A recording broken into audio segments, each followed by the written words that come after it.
Hello, and welcome to Time About the Movie's Flashback.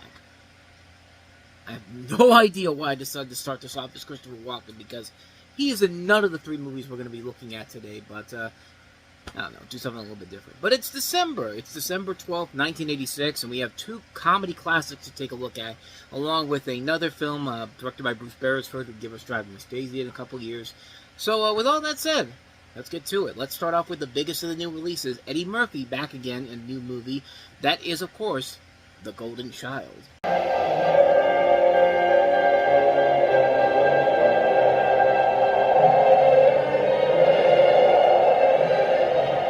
Every 1,000 generations, a perfect child is born. A child with magical powers. A child sent to bring good into the world. A golden child. And now this child has been kidnapped by the forces of evil. As foretold by the Nichung Oracle, only one man can find him. Only one man can rescue him. He is a man from the City of Angels. He is a man who does what is right. A brave man. A true man. It is his destiny to save the Golden Child. He is the Chosen One. If I'm the Chosen One, how come I'm freezing while you're sitting in a warm movie theater? I'm going back to L.A. and kicking somebody's behind. This isn't supposed to be happening to me. Chosen One, my behind. Why couldn't somebody choose me to go to the Bahamas? Hawaii is nice. You could have sent me to Vegas. The Chosen One.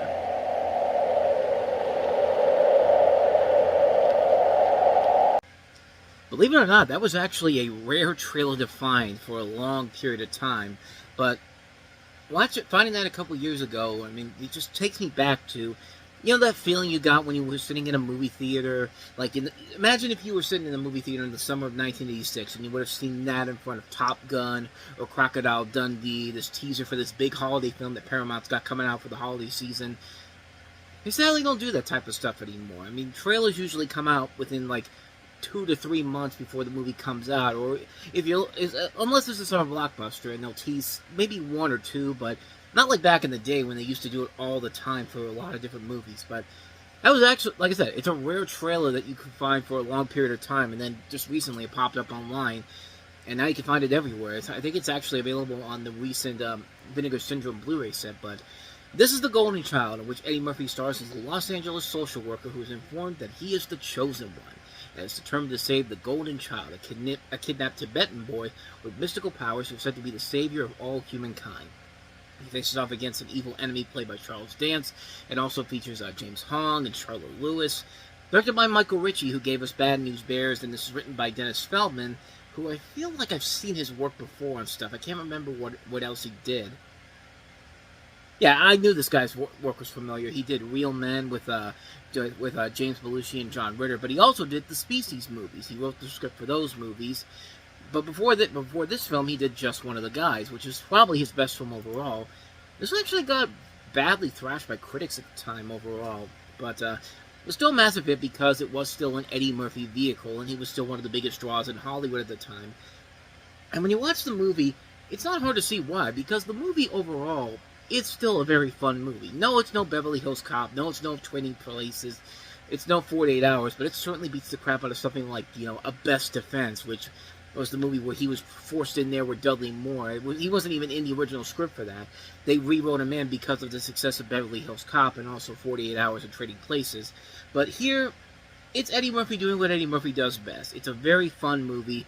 It's different from what he was doing beforehand, and there's still a lot of good, funny moments in there. Some great visual appearances in here.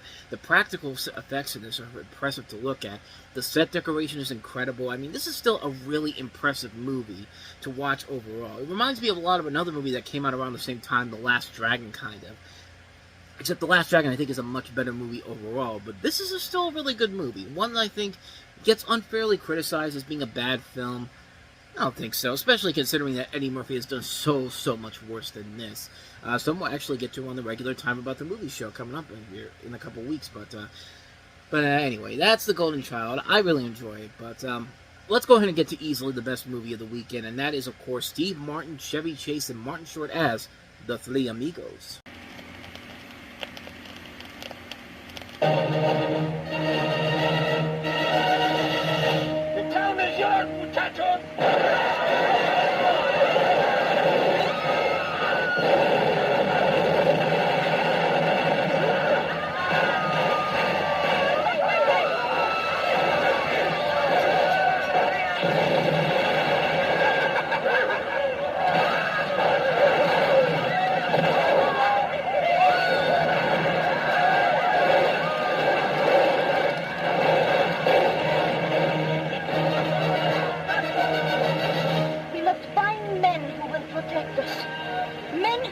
Tremble at the first sign of danger. Men who would give their lives to preserve liberty and justice. Where will we find such men? Steve Martin, Chevy Chase, Martin Short, The Three Amigos.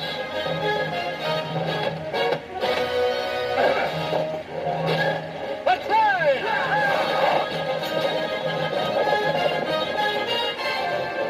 Three Amigos coming for Christmas.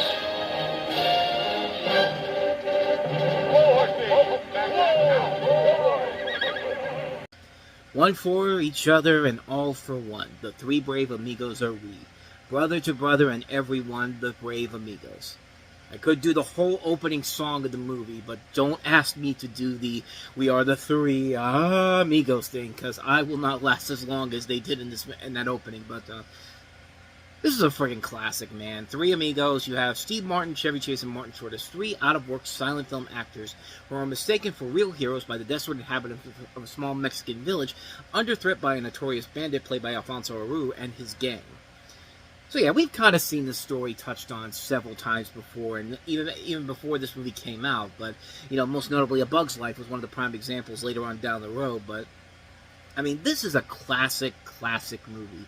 It suckers you in wide away with that brilliant opening musical number. It's a great musical number overall. The visual look of the movie is impressive. The way the movie looks is just incredible to look at. The nighttime sequences alone are just staggering and beautiful to look at. There's a great song in here. I can't remember what it was, but I think it's called Blue Shadows on the Trail, maybe? Blue Shadows on the Trail? Because I know My Little Buttercup is the one they sing in the bar and all that, but I knew it was called that. Blue Shadows on the Trail. It's a great number where the song is catchy as hell. The visual look of the film is spectacular. The cows move their lips in such a funny way. Like, it reminds me of the old Kemp's commercials from back in the day where they would have just these cows and their voice, and it's clear that their lips were clearly too hand-drawn animated. It's not quite to that level, but that's what it always reminded me of whenever I saw that scene. But the movie is just really funny, man. It's a script written by Steve Martin and also Lorne Michaels, and as well as Randy Newman. Randy Newman also had a hand in the script for this, but you know, this was a pretty big deal to have those big talents on board in this. And honestly, the more I think about it, it's probably one of the... I take that back. No, it's not one of the last great things John Landis did, because he did do a couple of the movies after this, great movies like Coming to America. I still love the hell out of Oscar, and I even give credit to Innocent Blood. Innocent Blood is probably a very underrated film overall, and even his work on Amazon Women on the Moon is really good. But this is a really fun movie. It's a hilarious film, features a stacked cast of comic talent all across the board. The film is just so funny overall. It's amazing that, kind of like with The Golden Child, this did not get the best reviews overall. It was actually pretty panned by some of the top critics. Even Gene Siskel and Roger Ebert actually had it on their worst of the year list for 1986, which I sincerely doubt that. But then again, a lot of their movies on the worst of the year list turned out to actually be really good movies.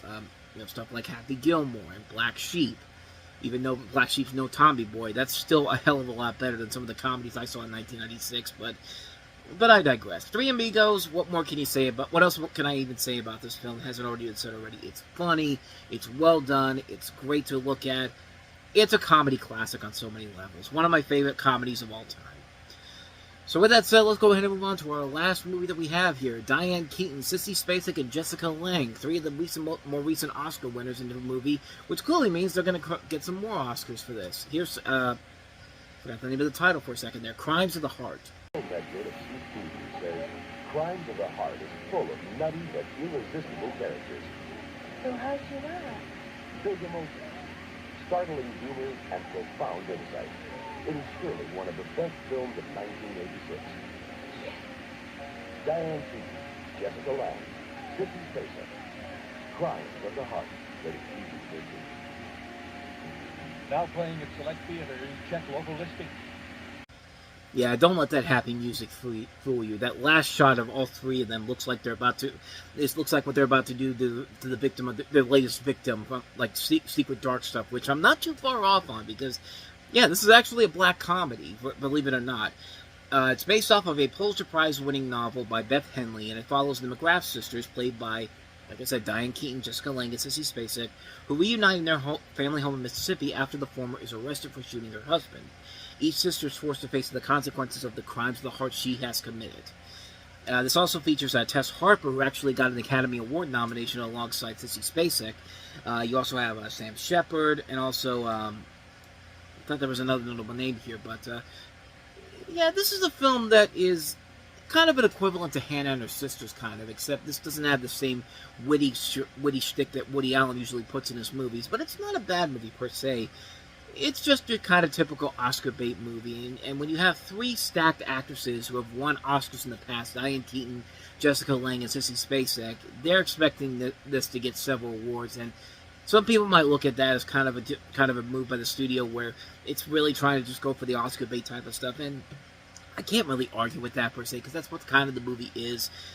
But I've seen worse. It's not a bad movie per se. Bruce Beresford's not a bad director on this, but I mean, it's not a bad movie. It just feels really like a film that he's trying desperately to get an Oscar on, but hey, don't worry about it, buddy. 3 years later, you'll win one with Driving Miss Daisy, and even I think that one you didn't really deserve it on, but hey, what the hell do I know? But yeah, that's all I gotta say about that one. That is Crimes of the Heart for you.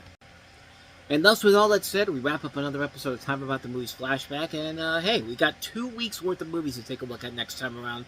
As the first weekend of December '86 only has one movie, Clint Eastwood's latest film, and that is Heartbreak Ridge. So I thought maybe I'll just combine it with that, and also the week of Thanksgiving, because you've got Star Trek IV, The Voyage Home, which of course is going to be the big holiday release. We have Dead Time Stories, Solo Babies, Nutcracker, the motion picture, and Peter Weir's follow-up to Witness with Harrison Ford, The Mosquito Coast. So we'll take a look at 6 movies to take a look at next time around. So it'll be a stacked show, taking a look at 2 weekends in particular. So stay tuned for that coming up next week on the show. With all that said, thanks so much for watching this. I hope you enjoyed it. If you did, hit that like button, the subscribe button, and notification button. Check out our playlist and check out our previous episode as well. So thanks for watching, and I will see you guys next time. Until then, take care.